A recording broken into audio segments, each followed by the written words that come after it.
I don't know about you all, but this week in the crumbling empire, also known as America, has absolutely kicked my ass. I cannot express how much I am barely crawling to the finish line of this week. It has been just utter mayhem. But I'm glad once again that we are all here together. Welcome to the Danielle Moodie Show. Let's get into it. Wow.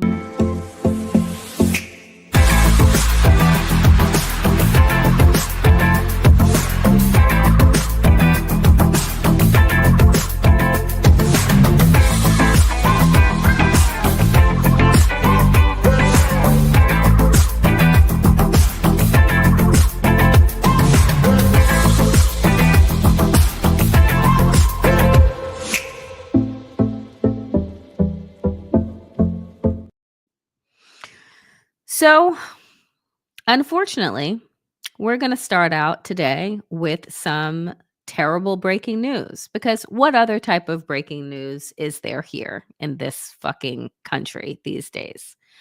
Right when I had finished the show, putting it together and uploaded it, boom, alerts on my phone. So, breaking news. These are scenes from Florida State University, Tallahassee campus. Um, why? Because there has been a shooting incident, mass shooting. I don't even know what we refer to them as now, on a college campus. FSU shooter named folks as the son of sheriff's deputy who used police gun to unleash terror. The shooter who killed 2 people and injured several more at FSU on Thursday has been identified as the son of a local sheriff's deputy. Phoenix Eichner, 20, was named on Thursday at a press conference after the horror mass shooting uh, at Florida State University's Tallahassee campus.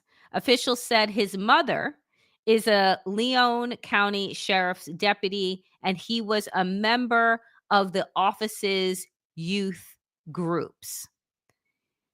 One student shared chilling footage from inside a classroom where people were cowering in fear under desks. A person could be heard bashing on the door multiple times, yelling, "Open up." But the terrified students were seen remaining silent and not moving in response. As evacuations were carried out, images showed concerned students and faculty trying to call loved ones on campus, and Florida State University said Thursday afternoon that all classes and events were canceled for the day. Tallahassee Memorial Healthcare said it was treating at least 6 victims and was fully mobilized and prepared to provide the highest level of care and support to all those affected. 2 people have also been killed. This is a scene from inside of one of the classrooms. And folks, this is just it's like I don't know what to say anymore. I can't even tell you how many school shootings I have discussed over my media career because I've lost count. As I'm sure you all have lost count of the myriad of places that this all happens. Today, it's a college campus. It's been a grocery store. It's been a synagogue. It's been a church. It's been a shopping mall. it's been a Home Depot, it's been concerts. And it's like we have all just decided as a country that this is how we want to fucking live.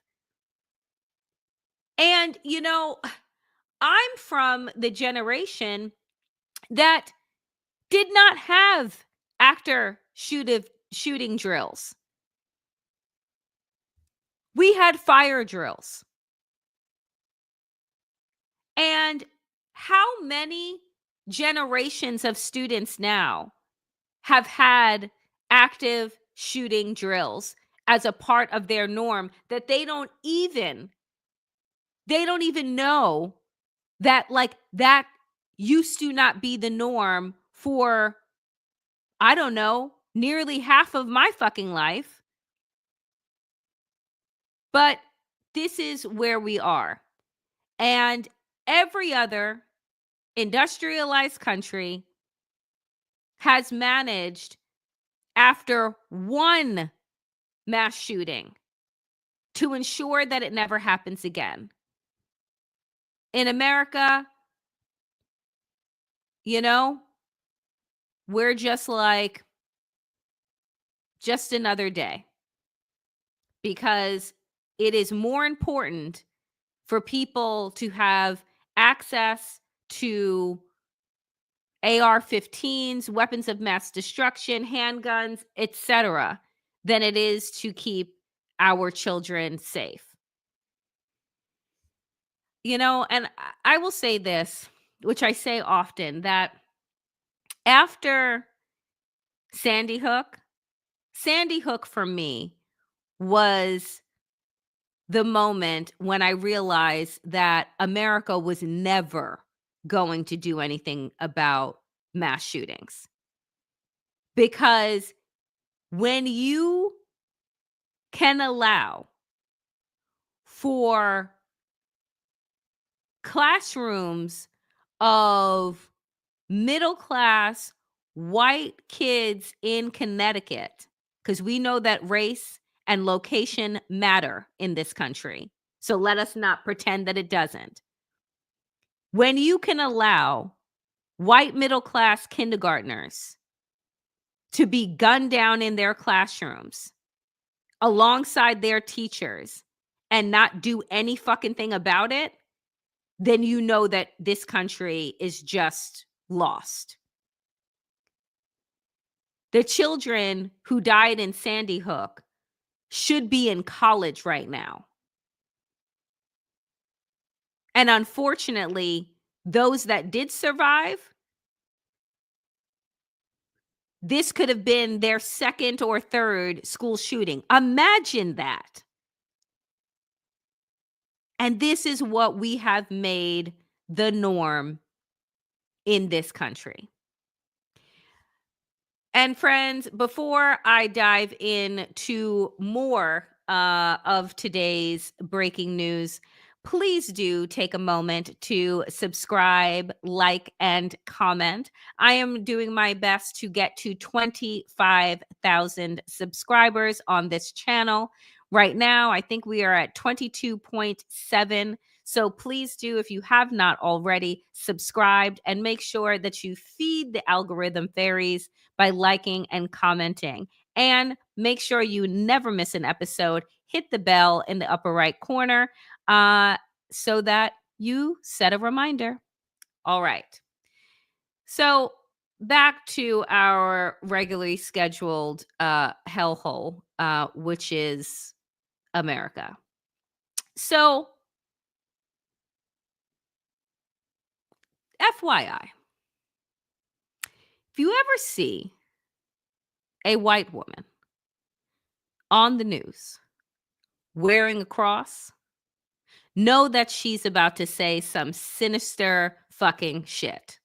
Okay? That is like ding, ding, ding, not a good person. Okay? 9 times out of 10. Pam Bondi, our disgraceful Attorney General of the United States, went on Fox and spread lies absolute fucking lies about Kilmar Abrego Garcia, the innocent man who this administration admitted to accidentally sending to the torture facility in El Salvador, right? They admitted it, that the man had no record of any kind, not in this country and not in El Salvador. And right now, there is a battle to get him back in this country.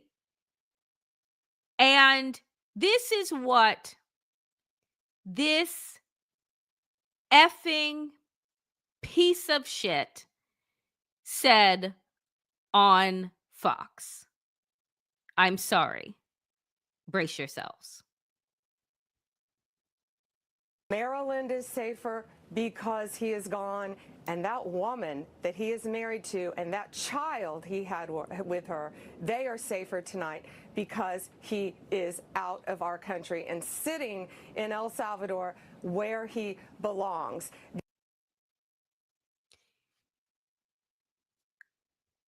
That woman, his wife, that child, his family. But you see the way that that woman articulated her thoughts to separate Kilmar Abrego Garcia, a human being, an innocent man, from his humanity and from his family. To say, as if we have not seen video of his wife on television crying and begging for the safe return of her husband. It is classic dehumanization. These people inside of this regime are absolutely and utterly depraved. I cannot express it enough. Language matter. Words matter. And she sits up there as a faux Christian with that cross hanging around her neck to symbolize what? Some type of fucking virtue? As you hold an innocent man in bondage. And I just want folks to be very clear about something. And I'm going to keep saying it because I want folks to repeat it. CCOT, that industrial torture facility in El Salvador, is not a prison. It is a torture facility. It is a concentration camp. Why do I say that? No lawyers are allowed in there. No phone calls, no family members, no outside time. There is no rules. There is no law to be abided by in that concentration camp. No one who goes in comes out. There is no parole. Once you go in, you only come out one way, and it ain't alive. So let us stop and let me not, right, try and sugarcoat, right, the prison industrial complex in these United States. But because it is located in the United States, there are still fucking rules and protocol and treatment, even when we hear the most horrific fucking stories.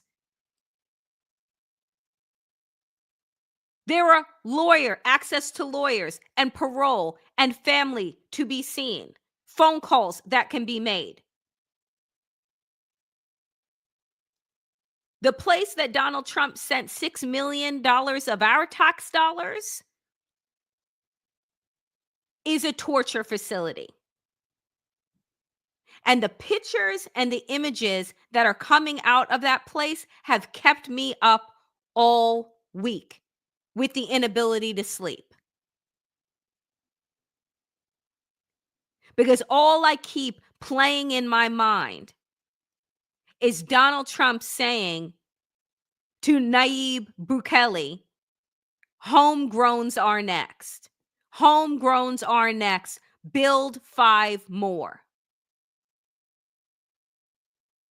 And the response to that anti-American, anti-democratic claim and statement was laughter.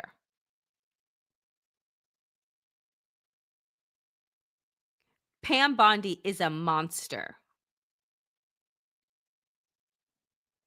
And I pray that in my lifetime that I will live to see the downfall of the people that aided and abetted and celebrated the demise of our democracy and the dehumanization of these people. So, while the Trump administration is out in these streets continuing to spread lies about the hundreds of men that they picked up and kidnapped off of American streets and sent to this torture facility without due process, while they're out in the streets continuing to lie about these people, this is just a reminder to humanize these people. This is a photo of Kilmar Abrego Garcia, one that they showed on Fox News on that dingbat Jesse Waters show, where Jesse Waters said everyone knows that people who wear Chicago Bulls basketball hats are gang members. Jesse Waters said that on his show this week. And I'm telling you, if I'm a member of the Chicago Bulls franchise, I would sue the hell out of Fox and I would sue the hell out of Jesse Waters for making such a grossly disturbing statement that has no base in any fact whatsoever. But let us be reminded, as we are talking about these men, they are husbands and fathers and uncles. They are loved by someone. And they have been disappeared, never to be seen or heard from again. We must, in the face of dehumanization, hold on to our humanity. And remember that we are not talking about statistics, that we are talking about real people with real lives that were absolutely and totally obliterated and disrupted. And that Donald Trump wants the ability to do that to any one of us, citizen and non-citizen alike. So, what are the courts doing in this moment? Where is the action happening? Well, I don't even know if you can refer to it as good news, because we have an entire regime that has basically given the Supreme Court and lower courts the middle finger. So we'll see where this goes. Nonetheless, Katie Fang over at MSNBC posted on Blue Sky a little while ago, hitting the docket. In Kilmar Abrego Garcia's case, the Fourth Circuit Court of Appeals denies the Trump administration's request for an emergency stay pending appeal and denies its request for a writ of mandamus. Here's what is highlighted. It is difficult in some cases to get to the very heart of the matter. But in this case, it is not hard at all. The government is asserting a right to stash away residents of this country in foreign prisons without the semblance of due process that is the foundation of our constitutional order. Further, it claims in essence that because it has rid itself of custody, that there is nothing that can be done. Remember, the spectacle inside of the Oval Office on Monday between President Bukele of El Salvador and Donald Trump was basically a game of who's on first. Oh, it's your responsibility to release him. I can't release him. You got to tell me to release him. I can't tell you to release him. He's no longer in my custody. And it was a back and forth game of fucking words playing around with people's lives. The court continues. The appellate court judges showing their support for Judge Zenek's here. We shall not micromanage the efforts of a fine district judge. They go on. Upon review of the government's motion, the court denies the motion for an emergency stay pending appeal and for a writ of mandamus. The relief of the court is requesting is both extraordinary and premature. While we fully respect the executive's robust assertion of its Article 2 powers, we shall not micromanage the effort of a fine district judge attempting to implement the Supreme Court's recent decision. They go on. Katie writes this paragraph from the opinion distills an important point. If the government is so confident of its position because it has actual evidence that Abrego Garcia is a, quote, terrorist and a, quote, member of the MS-13 gang, then why not just prove it at a hearing? Again, this is shit that I have been saying.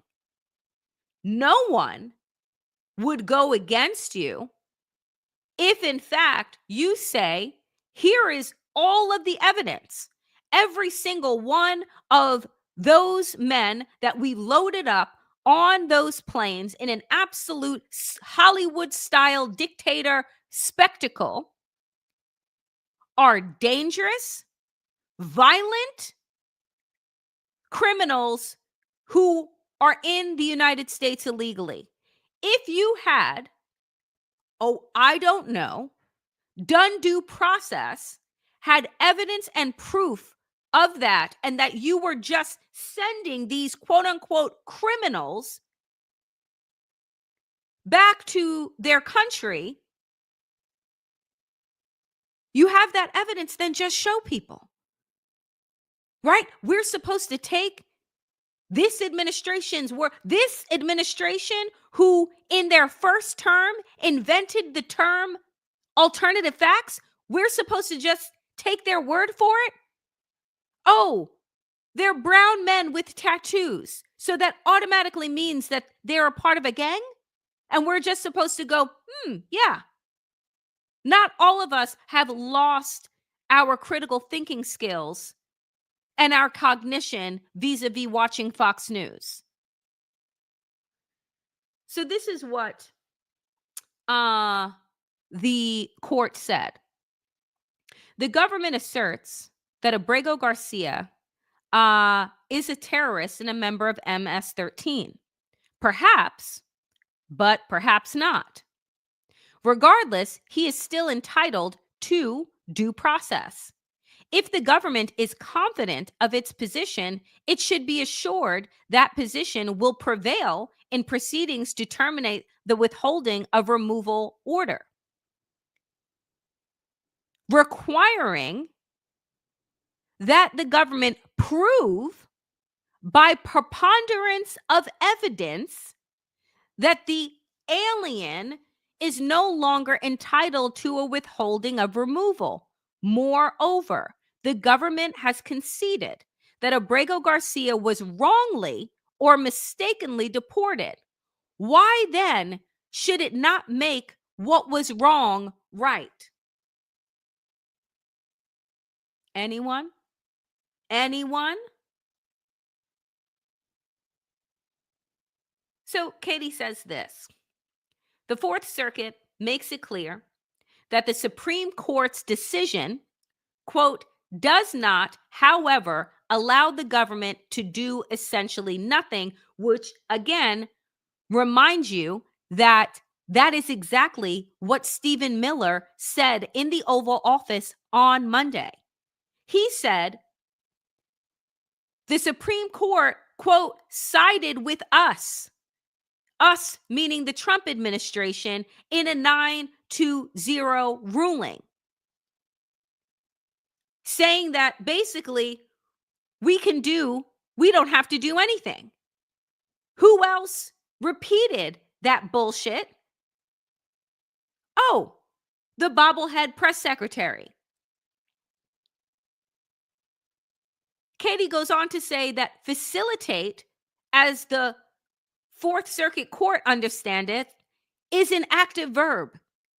It requires that steps be taken, as the Supreme Court has made perfectly clear. And herein lies the concern.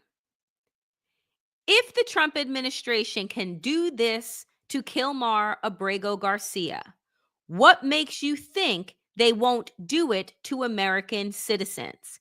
Here is the paragraph. The executive possesses enormous powers to prosecute and to deport, but with powers comes restraints. If today the executive claims the right to deport without due process and in disregard of court orders, what assurance will there be tomorrow that it will not deport American citizens and then disclaim responsibility to bring them home? This is what the court is asking. And what assurance shall there be that the executive will not train its broad discretionary powers upon its political enemies? What did Donald say was going to be his charge in a second term? I will be your retribution.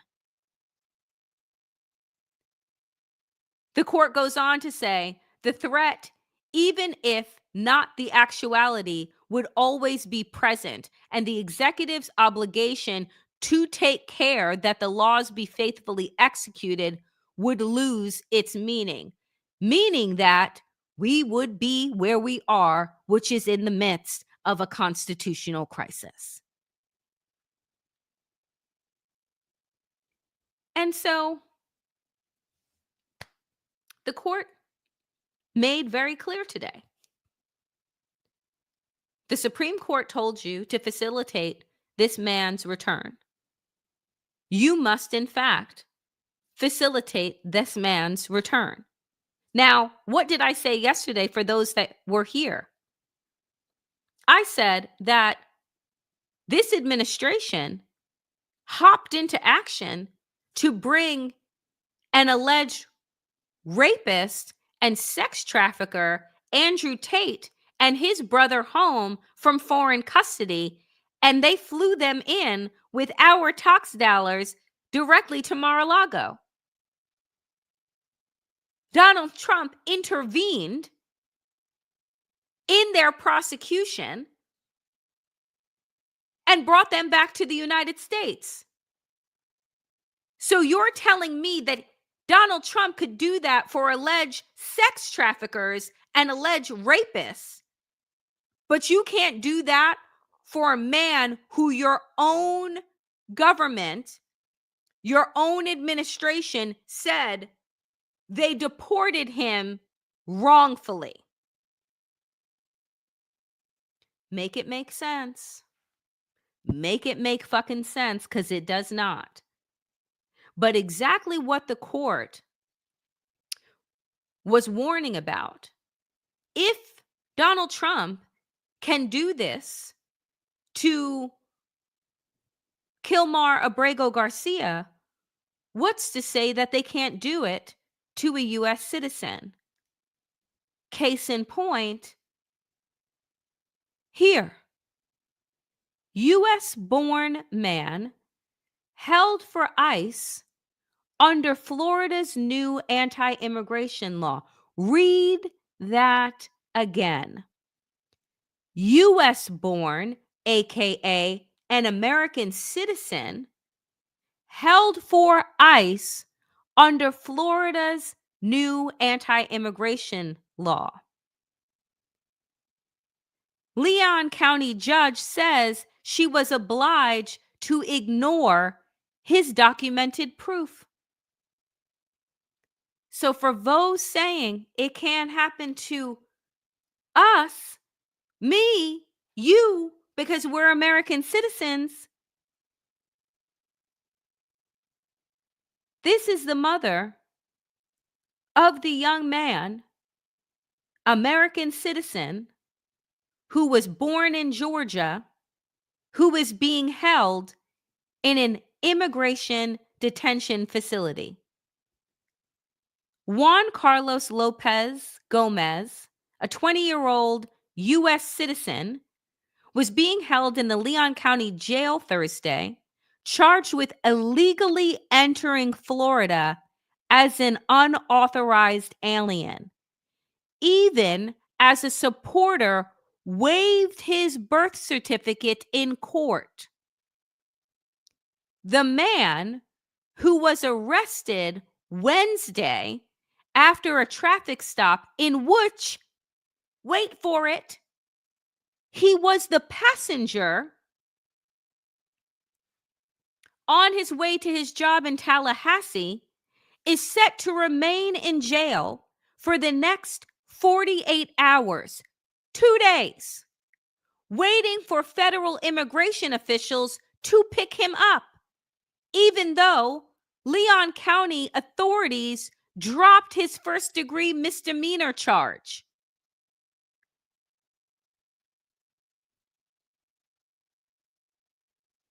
Do you see what is happening in this country? Do you see what is happening in this country? Those people that voted for Donald Trump because, oh, he's going to go for the immigrants. He's going to hurt the blacks. He's going to hurt the trans people. He's going to hurt whomever I don't like. And now, guess what? Your ass can be picked up and thrown away, just like Donald Trump is doing to quote unquote undocumented people. Your citizenship, your birth certificate, your passport, your social security card, be fucking damned. Leon County Judge LaShawn Riggins held Lopez Gomez birth certificate up to the light after community advocate Sylvia Alba silently waved the document in the courtroom. Quote, I'm looking at it and feeling it and holding it up to the light. The court can clearly see the watermark to show that this is indeed an authentic document. Based on her inspection of his birth certificate and social security card, Riggins said she found no probable cause for charge. Wait for it. However, the state prosecutor insisted the court lacked jurisdiction over Lopez Gomez's release because U.S. Immigration and Customs Enforcement had formally asked the jail to hold him. So the judge's response is, this court does not have any jurisdiction other than what I've already done. Riggins said she was very sorry as Lopez Gomez's mother left.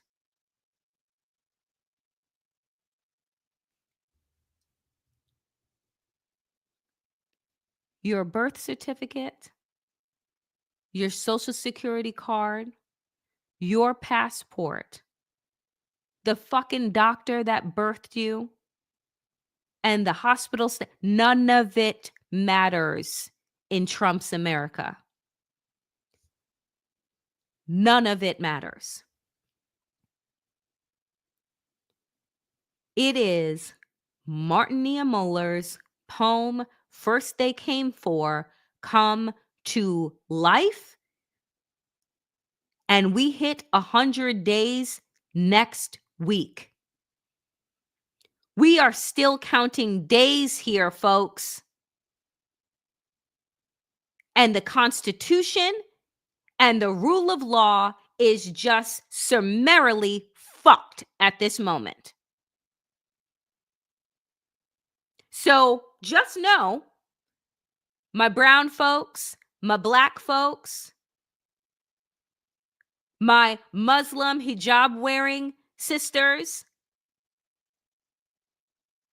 and others who are not white, that you can be stopped at a traffic stop in these fucking red states, and probably in all states, for all I know at this point, and be thrown in jail, and not your local county jail. This man is currently at the local county jail, but he's waiting on being moved to a federal facility.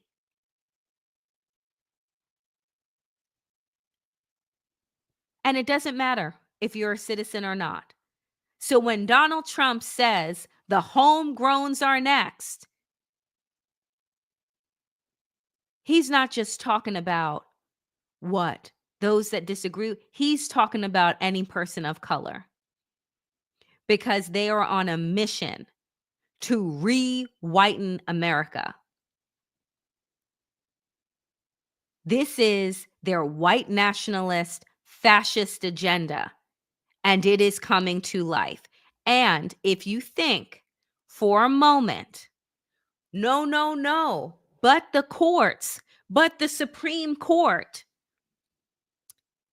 let me round up today's show with telling you what the Supreme Court is hearing next month. SCOTUS orders full-scale showdown on birthright citizenship. The justices announced Thursday, today, they would hear oral arguments on whether the Trump administration can revoke the 14th Amendment to the Constitution.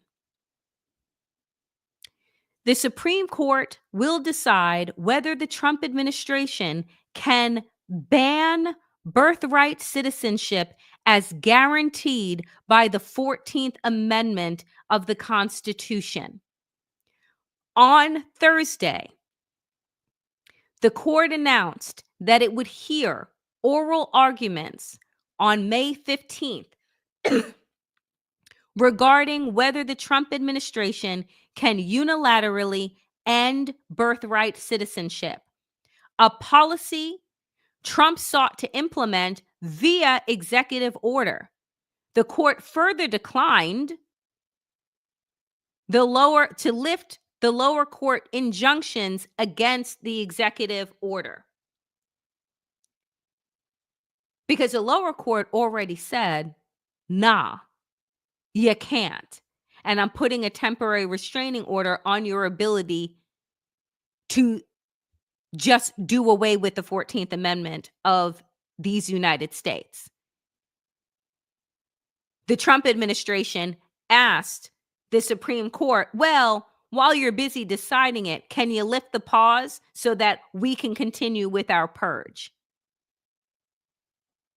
The Supreme Court has currently said no.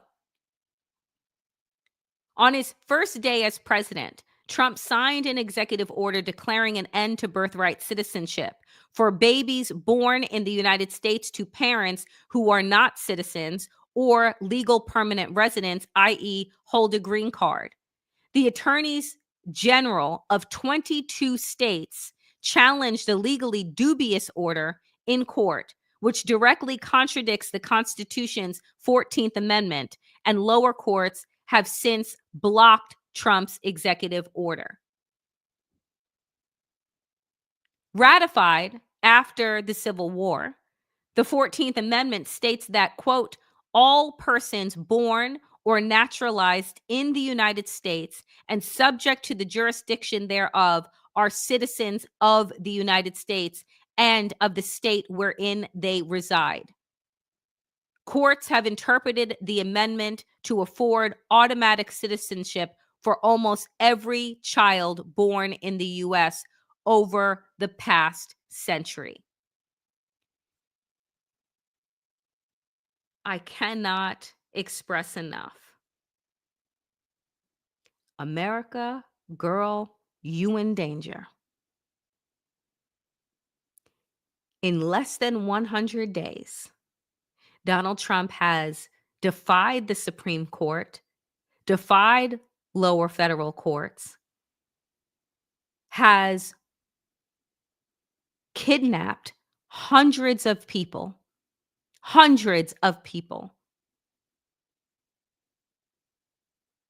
including students, a makeup artist, a 19-year-old in the Bronx, protesters, an op-ed writer, hundreds of people. We only hear about those that make the headlines. And you have got to think that for every headline that you read, how many stories do we not know?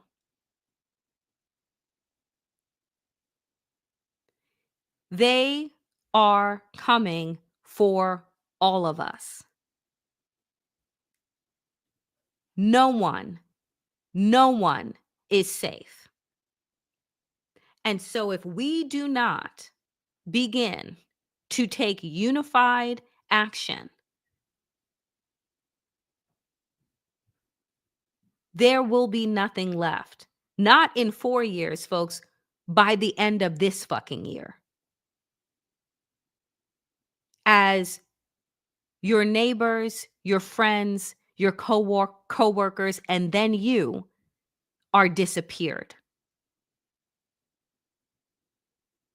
So as I close out today on the Danielle Moodie Show on Thursdays, for those of you who are new, it is the damn call to action. And my call to action today is Saturday, April 19th, is the next 5501 movement against the Trump administration. Here are the things that you need to know to take action in the areas that you live in. So first, driving the news, more than 400 events are scheduled nationwide for Saturday, April 19th, including rallies, protests, nature cleanups, and food drives. Zoom in. Saturday's mobilizing could include protest, organizers said, but it could also include community actions like donation drives, clothing swaps, or meeting to discuss future action. Quote, we need to think about the America we want to see, where we have empathy and help each other and just become that, organizers wrote. That's just as important as protesting. The context, the first 5501 protests were on February 5th, a decentralized rapid response to the anti-democratic and illegal actions of the Trump administration and its plutocratic allies, the website has stated. Folks, it is up to us. It is up to us. The last 5501 protest brought in nearly 5 million protesters. Little by little, it seems as if America is waking up from its deep slumber. I will continue to say what I say after I announce each and every one of these protests on this show. For my Black and brown folks, stay the fuck home. Donald Trump is waiting for us to show up en masse in order to institute martial law. We can continue our work of boycotting, putting our money where our mouth is, making phone calls, and what have you. But these mass protests continue to stay away and stay safe and allow our white allies to do the work. These are extraordinarily dangerous times. I say it at the end of every show. And it is because every time that I come on here, I wonder if it is going to be the last time. And I say that not hyperbolically. That there is going to come a time when people like myself are no longer allowed to speak, when it becomes criminalized. Because if you can say that a student at Tufts, Rumsia, is a terrorist because she co-authors an op-ed for her student paper, then what hope do the rest of us have who actually tell the truth for a living? So understand that when you support people like myself, when you support this show with your $1, $2, $20 donations, it goes an extraordinarily long way to ensuring that I can continue fighting for as long as possible, that I can continue providing the information and the truth with integrity that you all deserve. So if you can do anything, please consider supporting here through super stickers and super thanks, or heading over to my Substack, The Damn Digest, and becoming a monthly subscriber, paid subscriber, to help me continue doing the work that I do. I appreciate all of you every single day, Monday through Thursday, showing up here to build this community together. I can't thank you enough for your well wishes, for your contributions, and for your words of encouragement and support, particularly when I am having a very low week like I am having this week. So I just genuinely want to say that I read your comments. I take them to heart, and they really do allow me to continue finding the energy and the hope to turn this microphone and this camera on a daily basis. So I wanted to say thank you. Very much. It means the world to me. This week has been long, and it has been really, really hard. And I always promise to be honest with all of you and be vulnerable because, like I said yesterday on the check-in, the show that I'm doing on Substack on Wednesdays live with my friend Jared Yates Sexton, we need to process the emotions that we are holding in this moment and not just think that we have the ability to power through the absolute crumbling of this country. It is something we've never experienced before. It's something that we never thought that we would experience before. And we are here, and it is painful. And the grief I can feel all throughout my body. And I know that I'm not alone in those feelings. So it is important for us to be able to talk about that, to be able to process it, so that we can continue to gather the strength that it's going to take to link arms and create the America that we deserve. So thank you all for the love, for the support, for your resources. I know that we are in really tough times right now.